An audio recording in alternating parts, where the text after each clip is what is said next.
عزیزان بەردەوام بینەچینە لای تەوەری یەکەمی بەرنامەکەمان کە باز لە خواستەکان بۆ تێپەڕاندنی ڕۆژی کە لە هەرێمی کوردستان هەیە دەکەین، هەروەها داخوازیەکان بۆ تەبایی و یەکڕێزی نیشتیمانی زیاترە بن و زۆربەی لایەنەکان خوازیارن کە کورد خاوەنی یەکگوتاری یەکگرتوو بێت بۆ ئیسەرجەمە و ئاستەنگانە تێپەڕێنێت کە ئێستا لە بەردەم پرۆسەی سیاسیدایە لە هەرێم و لە بەغدادیش. پرسیارەکانەوەیە کە ئایا یەکڕێزی لێوان لایەنە سیاسیەکان لە ئێستادا لە چ دۆخێکدایە. سەبارەت بەم بابەتە گفتوگۆ لەگەڵ شێرزاد مامە کادری پێشکەوتوی یەکگرتووی ئیسلامیەکین کە ڕاستەخۆ لە ستودیۆکانمان لە هەولێرەوە لەگەڵمانە. کاک شێرزاد سڵاوت لێبێت و جژنی ڕەمەزانت لێ پیرۆز دەکەم. سەرەتا مێلۆ دەست پێ بکەم دۆخی ئێستای هەرێمی کوردستان و پەیوەندی نێوان لایەنە سیاسیەکان لە ئێستادا لە چ ئاستێکدایە؟ بەڵێ سڵاو لێ بڕێز و خۆشەویستی جژنی ڕەمەزانەوەی بڕێز و خۆشەویست و بینەرانی کورساتیش پیرۆزبی بەناوی خۆی گەورە. دەتوانم بڵێم پەیوەندی نێوان لایەنە سیاسیەکان ئێستای هەرێمی کوردستان لە ناو ینی لە خراپترین بارودۆخدا ڕاستیەکەی ئەو حاڵەتی ئێستای پێتێ دەپەڕیتن هیچ کەدوانە بە ینی دەتوانم بڵێم قۆناغەکانی شەڕی ناوخۆی پێشووتریش ینی ئاوان نەبوو وەکۆی ئێستا پێدا تێدەپەڕی هەموو شتێک ببن بەزگەیشتە. هۆکارەکەی چییە؟ ینی هەردوو بابرێن بە تایبەتی لایەنی سەرەکی پارتی دیموکراتی کوردستان و یەکێتی نیشتیمانی کوردستان بە هەڵا ممارەسەی سیاست دەکەن لە ئێستاکەدا نایەنە سەر مێزی گفتوگۆ و بەلۆژیکانە مامەڵە ناکەن. تۆ ئەگەر لە پرۆسی سیاسی و لە پرۆسی حکم بتەوێتن شتێک وە بەرهەم بێنی وە شتێک سوودی نەتەوە نیشتیمانی تێداوی وە شتێک بی حتا دوا ڕۆژی خودی حیزبەکان بە ئامانج بگەێنیتن، ینی پێویستە بێ سەر چارچێوەک سکەک پێویستە بێ ناو هاو کێشەیەک بەو شێوازە مامەڵە بکەین. من ینی بە پێوەی لە زانستە سیاسەکان خوێندومە باحسم تێدا ئێستا و وەرەقەیە لە بەرامبەر ماگەر پێشانی بەڕێستانی بدەم ئەو وەرەقەیە چییە؟ لای تۆ ژمارەکە بە 8 نووسراوە و لای منیش بە چییە؟ بە 7. واتاگە من سوێن بخۆم و لە ڕووی یاساییەوە بە هەر شێوەیەک دیفاع بکەم لە بەرژەوەندی خۆم 7 و لای تۆش 8 هیچمان تاوانبارین. بەڵام بۆەوەی ئێمە بگەینە نەتیزە خۆ ناکرێەوە 7 و 8 بەردەوام بێ و کورداری خۆمان دەڵێ ئەبێ ئێمە جەمسەر بۆ ئەم وەرەقەیە دیاری بکەین. وەختێک کە من لە سەروی ئەو وەرەقەی نووسیم ئەمە سەرەوە ئەمەیشان خوارەوە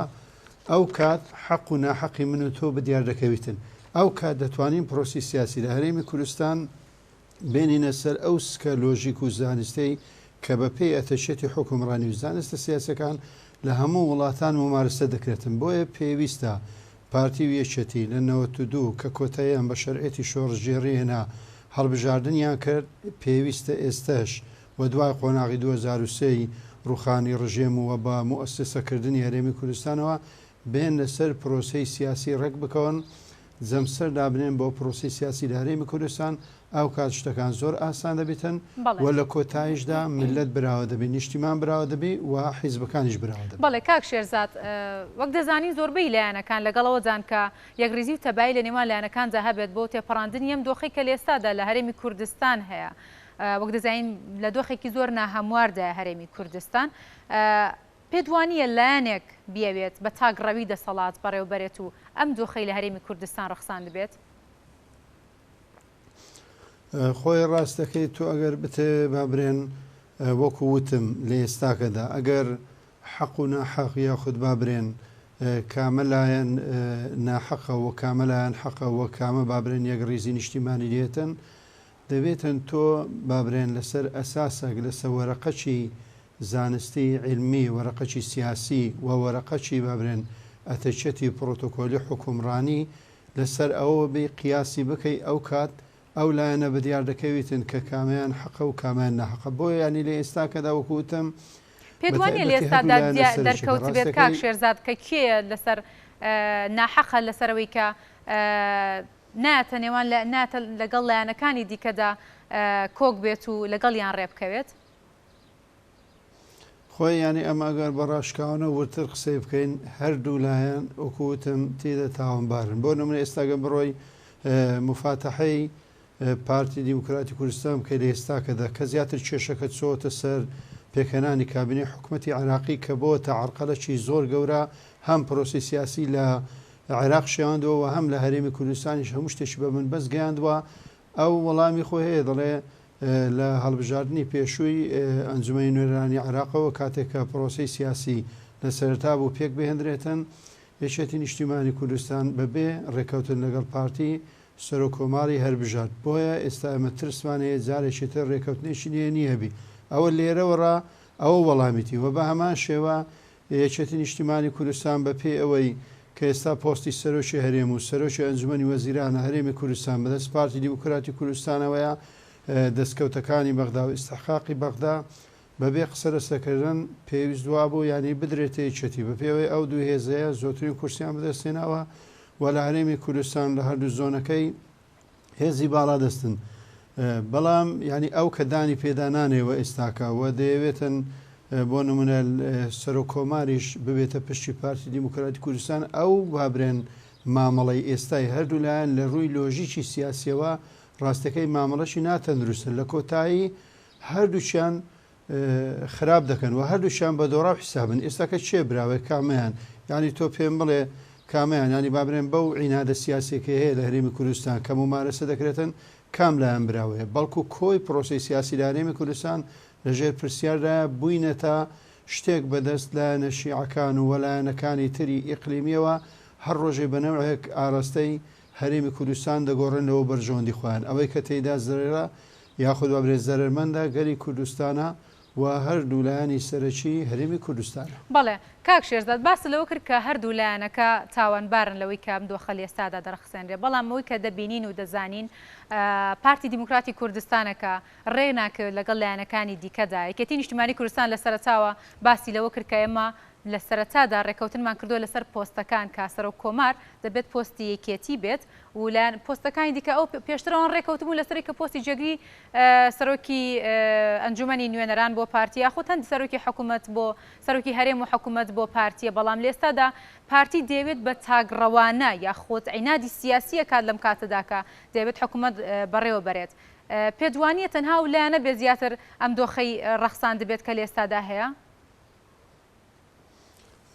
خۆی ئێمە کە باز لە بابرێن وێنە و شکری سیاسی دەکەین لە هەرێمی کوردستان ڕاستەکەی تەنها ئەو دیمەنە و مەشەدەی ئێستاکەریە کە ممارەسە دەکرێتن هەردوو لە ینی بابرێن بە شێوەک لە شێوەکان ئەوجا ڕادەی عینادەکەی لەلایەن پارتی زیاترە لەمەر حرەک لەلایەن بابرێنێچەتی زیاتر بووە کۆمەڵێک فیدباک و شتی دیکە هەیە ئەو ڕێکەوتنەی کە کراوە من زۆر لە مێژەوەم گوتیان لە ساڵی بابرێن 92 کە شەڕی ناوخۆڕاوستان لە 2001ەوە کاتێکە بە چاودێری وەزیری دەرەوەی ئەو کاتی ئەمریکا مادرن ئۆبراید ڕێکەوتنی استراتیژی کرا دەتوانم بڵێم هەرێمی کوردستان بە قۆناغەشی زێڕینیدا ڕۆی نزیکەی 13 ساڵ تا هاتنی داعش هەرێمی کوردستان لە ڕەفاهێت دەژیا ڕێکەوتنی نێوان پارتی و یەشەتی زەرورەتێکی ساحەیە وەخواستی دەتوان برم سەرجەم لایەنەکانە بەڵام ینی کە ئەو ڕێکەوتنە دەکرێتن خۆی کۆمەڵک نەقس و کەموکوڕی تێدا هەن لە کاتێک ئەو ڕێکەوتنەی ئەو کات کرا تاکە هێزی براوە و هێزەکانی تر بابرێن لە ڕووی دەنگ و ڕەنگەوە سفر بوون لە هەرێمی کوردستان تەواو بوو بەڵام ئێستا هێزەیە و هێزی بەهێزەیە و ئۆپۆزیسیۆن دروست بووە پێویستە ئەو ڕێککەوتنەی کە ئێستا کە دەکرێت نوێ بکرێتەوە بە فۆرمەشی نوێوە و بە بەشداری لایەنەکانی ترەوە و ئەو ڕێککەوتنە شەریکی حەقیقی تێبکرێتن شەراکەتی حەقیقی واتە هەم لۆ پارتی باشەرۆیەتیش باشە بەیانی دەتوانن بابرێن لە کاتی کێشە و خلاف و ناکۆچیەکاندا پەنا بۆ ئەو لێژنەیە بن کە ڕێکەوتنەکەی تێدا کراوە ئەو کات ئەو هێزەیە بەدەردەکەوی کە زیاتر تاوانبارە و ئەو ڕێزەیە کە ئەو هێزەیە کە ئامادە باشی تێدا ئەویش بەدەردەکەی ئەوەی شیان نەکردەوە ئەو ڕێکەوتنەی کە کراوەش لە قۆناغک لە قۆناغەکان ڕاستە کاریگەری زۆرە بۆ بەڵام من ینی لێدوانی ڕاستەخۆم بینیوە لە بەرزترین ئاستی پارتی و یەکێتی دەڵێن ڕێکەوتنەکە هەروە شاوتەوە ئایا بابرێن قووەت و هێزی ئەو ڕێکەوتنەی لەکێ بوو ئەگەر بەڕێز مامزەرار خوافی کە ئێستا کە لە ژیان نەماوە ئایا قووەتی ئەو ڕێکەوتنەی دەست کاک بافێت تاڵەبانیە لە دەست مەکتەبی سیاسی هەوە قووەتی ڕێکەوتنەکەی تر ئایا فعلەن ئێستا لە دەستی بەڕێز کاک مەسعود بارزانیە یا خود بە پێوەی ئەو لە پرۆسی سیاسی حکومڕانی کشاوتەوە دایتێ دەستی بەڕێز کاک نێچیر یان کاک مەسعود بارزانانی دەبێت ئەوە ڕوون بکرێتەوە کە ڕوون کراوە ڕوو بەڕووی یەکدەدا بنیشن بڵێن ئەو ڕێکەوتنە بەو شێوەزەیە باوە ئێمە ئیستعدادمانەیە ئەو کات بەڕاستی هێزی عیناد و هێزی تاوانبار بەدیار دەکەوێت. باشە کاک شێرزاد کاتێک ڕێزیوە خستنی هەوڵەکان تا چەند گرنگە بۆ تێپەڕاندنی ئەم دۆخەی کە لە ئێستادا تێداین بۆ هەوڵەکان بۆ یەک خستن یاخود یەک دەنگی لایەنەکان. ڕاستەکەی هەوڵ هەیە ینی ئەوەی من ئاگدارم ینی زۆر لایەن بە تایبەتی یەکگرتووی ئیسلامی کوردستان زۆر بە دەسۆزانەوە هەوڵی داوە و داژنیشتووە و دانیشتن یاری بابرێن هەوڵ و مەحاوەلاتەکانی لەگە هەردوو لایەن بەردەوام بووە. بەڵام ڕاستەکەی ینی هەرێمی کوردستان بەستایی لەشی تێدەپەڕیتن هێزە گەورەکان زۆر زاروەیە غرور دەیانگری وەختێکە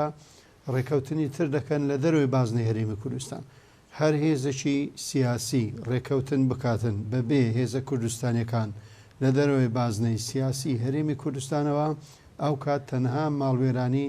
و تەنها شپرزەی دەخاتە ناو هەرێمی کوردستانەوە و لە دەرەوەش هەوڵ نییە ڕاستەکەی تۆ هەرچەند بڕۆی بەرژەوەندی هێزە شیعەکان و هێزە سونیەکان و کەساتەکانی ئێستای سیاسی عێراقی واتە ئەگەر بابرێن وڵاتانی دەوروبەر خواستەکانیان دابین بکەی ئەوان دەتوانن بڕێن بە پۆین سفریش لە بەرژەوەندی هەرێمی کوردستان هیچ شتێک ناکەن هیچ هەنگاوێک نانێن تەنها نێوماڵی کوردیە دەتوانیت داخوازەکانی هەرێمی کوردستان بەدەستبینی. بۆیە ینی یەک ڕێزی و تەبایی لە ئێستا کەدا وەکو ئاو هەوایە ئەگەر ئاو هەوا نەمینێ ژیان نابی وە کەس تێدا ناژیتن. بەڵام پرسیارەکە لێرە ئەوەیە ئێستێمەوە جەژن وە ڕەمەزانمان بڕێکە جەژنیشمان بڕێکرد لە دوای ئێرەوە خۆ پرۆسی هەر بە بنبەز نامێنێتەوە و ئایا عێراق تەحملی هەڵبژاردنشت کە دەکا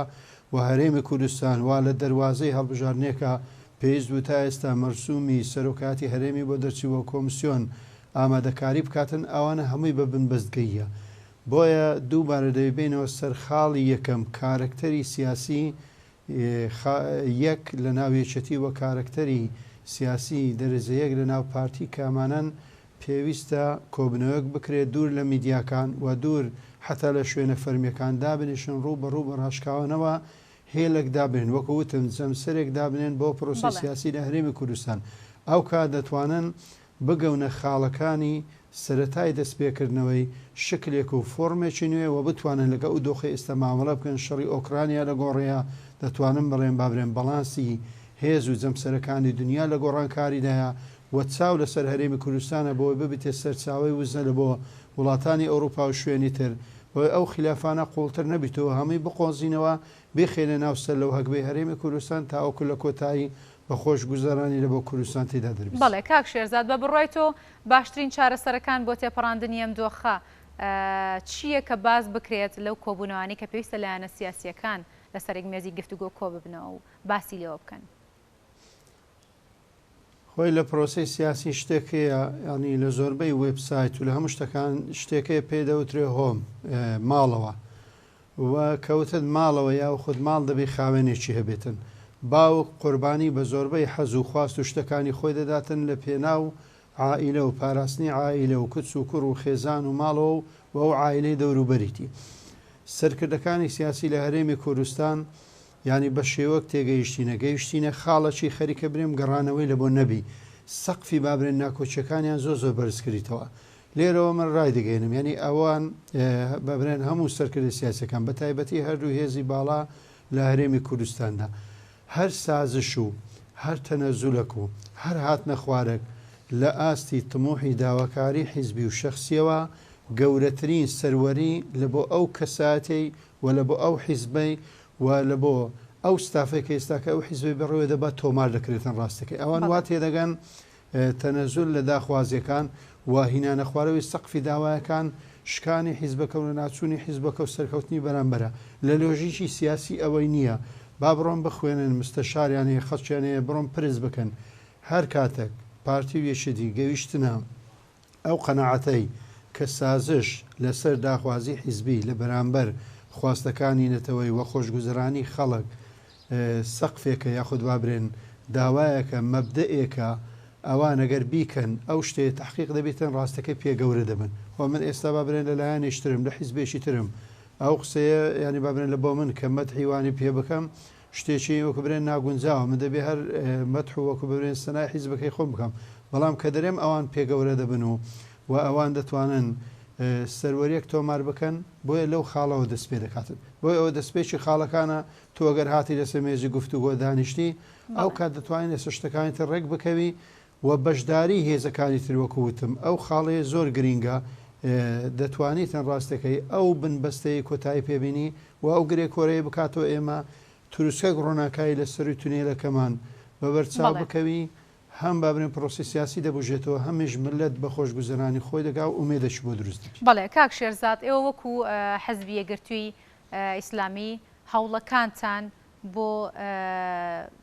نەمانیەم چەق بەستویە یاخۆت بۆ نەمانیەم ناکۆکی و بارودۆخی کە لێستادا لە هەرێمی کوردستان دەگوزارێت چییە هەروە هەوڵەکانتان بۆ یەکخستنی لایەنە سیاسیەکان چییە؟ بەڵێ خۆی ڕاستەکەی وەکوبرەی من وتەبێژی یەکگرتووی ئیسلامی کوردستانیم ئەوە بەڕێز مامۆستا خەلیل ئەندامی ئەنجومەنی جێبەجێکردن وتەبێژەوە دەتوانی گوزارش لە شتەکان بکاتن بەڵام ینی لێرەوە ئەوەی کە گرینگە بوترێتن ئەوەیە یەکگرتووی ئیسلامی کوردستان کە هەڵبژارنەکانی ئەنجومەنی نوێنەرانی عێراق تەواو بوو لە سەرزاری بەڕێز دکتۆر موستەنامینەوە ڕایگەیان وتی ڕاستەکەی لە پێشترێ ژوا بووە پارتی و یەکێتی تاگلایەنانە چوینە لە بەغدا دەستیان بە گفتوگۆ کردیەوە و ڕێکەوتنیان کردیەوە بە وەفدی مشتەرەک چوون بەڵام لەوێن دەرەجیا بوونەوە هەرکەس خەریکی شتی خۆی بوو بەبێ ئەوەی بێن لە هەرێمی کوردستان بە یەک دەنجیەوە بڕۆن یا خۆت پرس و مەشوەرەتەکەوی ئێمە لێ دەگەڕین با ئەوان پێک بێن و خۆیان داخوازەکانیان بکەن یەک وەرەقە پێشکەشی بکەن ئێمە وەکو یەکگرتووی کێشەمان نییە لەوەی داخوازیەکانی نیشتیمان و نێتەوەی پاڵپشتیار هەمووی دەکەین و لە ئێست یەکگرتووی ئیسلامی کوردستان لێرەوە تاوەکو کۆتاییوە چەند ساڵی تریش لە پرۆسەی سیاسی کاتێک کە بەشداری دەکاتن هەر داخوازیەک نەتەوەی بی نیشتیمانی بی لە بەرژەوەندی خەڵکی کوردستانی پاڵپشتی دەکات بۆ ناوەخۆش ڕاستەکەی ئێستا کە زیاتر لە ڕاگەیاندن وەڵامی یەکدی دەنەوە دەتوانم بڵێن پەرلەمان چەندە مێژەدانە نیشتووە و شتەکانی بە بنبەست گەیشتیە پێویستە ڕاستەکەی هەردوولایەن بگەونە چارەسەرک بگەونە بابرێن ڕێکەوتنێک وەختێک کە تۆ قسەت دەخواتن ئەو لایەنە بێ سەردان بکە بە فەرمی و بڵێ من وەرەقەیەکەمەیە فەرم و دەوڵەمەندی بکە بزانم چۆنە بەڵام ئەوەی کە ڕوو دەدا ئێستاکە وەکو گوتم ینی هەردوو لایەن تووشی تۆزە غڕور بووینە تووشی عینادێک بووینە ڕاستەکەی گوێ لە خەڵکیتە ڕناگرن وەختێک کە تۆ جێ لێ ڕانەگیرێتن قسەکانن ناخواتن بۆیە هەوڵەکانت دەوەستێتن ئێستاکە بەڵام ئەوەندەی کە دەنگی سیاسیەکان و بەڕێز ئەمی دیاریگەشتی مامۆستا سەلاحەدین محەممەد بەهادین گەیشتوی بەلایەنەکان و ئەگەر داوای دیدار و چاوپێکەوتنیان کردوی بە تایبەتی لە بۆ کۆتایی پێێنانی ئەو چەق بەستۆیە دەرگەی لێسە پشت بووە وەکو پێویست ئەو قسانەشی کردەوە ئێستش ئەگەر بابرێن لە هەر کاتەشی هەردوو لایەن ئامادە باشیان هەبی ئیستاداریان هەبی بتوانن بە لۆژیک بێن مامەڵە بکەن بەڵێ یەکگرتوو ئیستادادی هەیە و بتوانی نێوانگیریەک ناوبژیوانێک بکاتن بۆی خەڵک لەو قات و قوڕی ئێستا و لەو چەق بەستۆیە کە تێیدا هەیە ڕزگاری ببێ و جارێکی تر ئەو بابرێن هەڕەشە و فشاری لە بەغدا لە سەرمانە بۆ سەر هەرێمی کوردستان کۆتایی پێبێنرێتن بۆ ئەو مەسەلانەوە بۆ ئەو مەبەستانە بەڵێ هەردەم ئامادە باشی هەیە بتوانانی کۆتایی بۆ چەق بەستوی بین. بەڵێ زۆر سپاس شێرزاد مامە کادری پێشکەوتووی یەکگرتووی ئیسلامی کوردستان سپاس بۆ ڕوونکردنەوەکان بۆ ئێمە سپاس کە لەگەڵ ئێمە ئامادە بوویت.